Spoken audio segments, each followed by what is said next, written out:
welcome po sa aking channel. Ngayon po, gagawa po ako ng ensaymada. Ito po yung ating mga ingredients. Flour, melted butter, salt, sugar, yeast, egg, at saka po warm milk.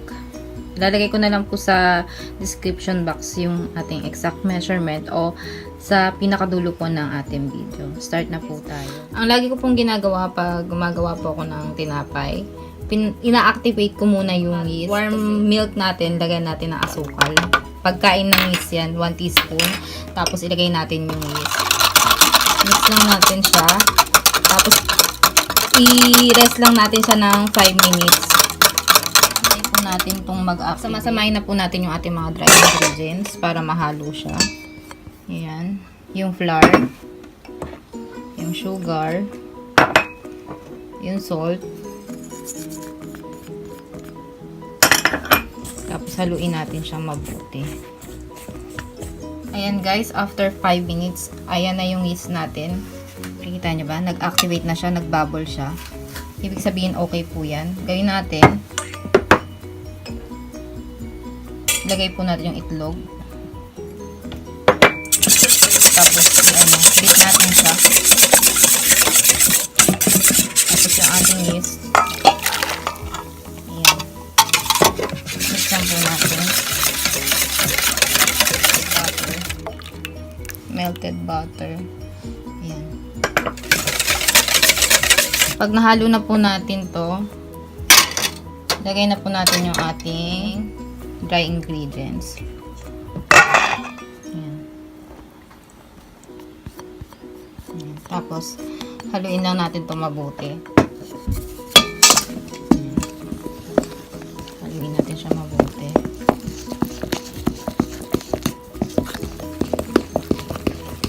Tapos balikan ko po kayo pag nahalo ko na siya mabuti.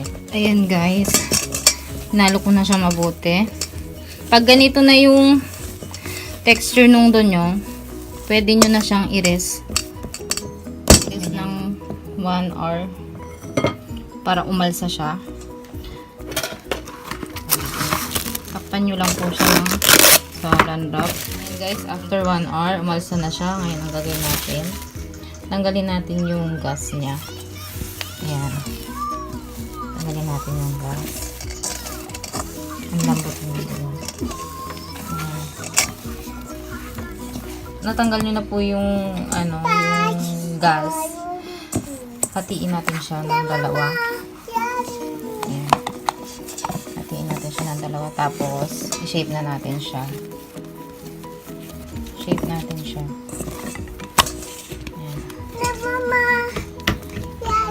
Na table, lagyan natin ng konting flour, tapos hatiin lang natin siya ng anin. Ayan, anin natin. Pahabain lang natin siya. Ayan. Pahabain natin siya. Ayan.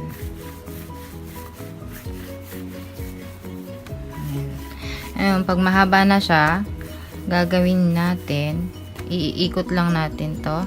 Ayan. Ayan. Tapos, itong dulo, lagay natin sa ilalim. Ayan. Para hindi siya humiwalay. Tapos, lagay natin siya sa lalagyan.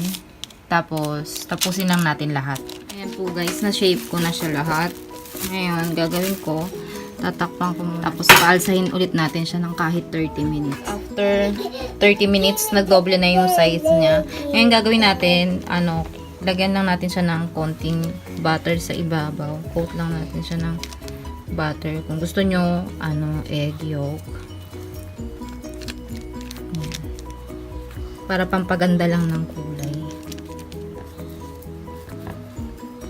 Tapos, pagkatapos nito, bibake na natin siya sa oven ng 15 minutes. Ayan. Ayan. Oven na po natin siya.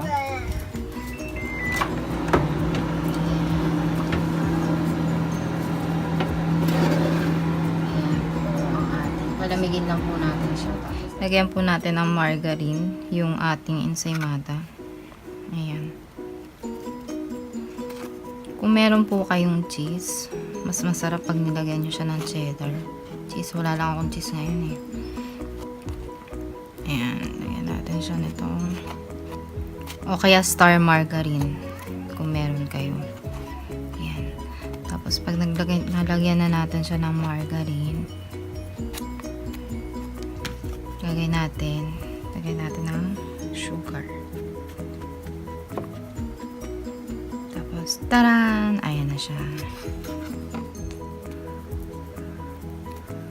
Sarap itong pang merienda.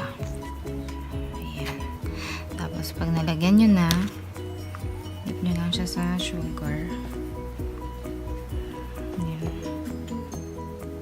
Ayan. Tapos nalagyan ko lang po lahat, guys. Nalagyan ko na po siya lahat.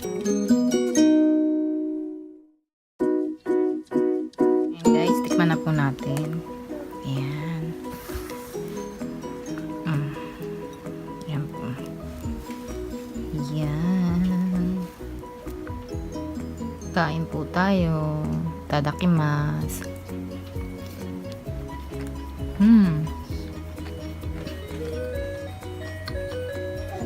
Sarap. Thank you for watching po. Please like and subscribe po. Bye!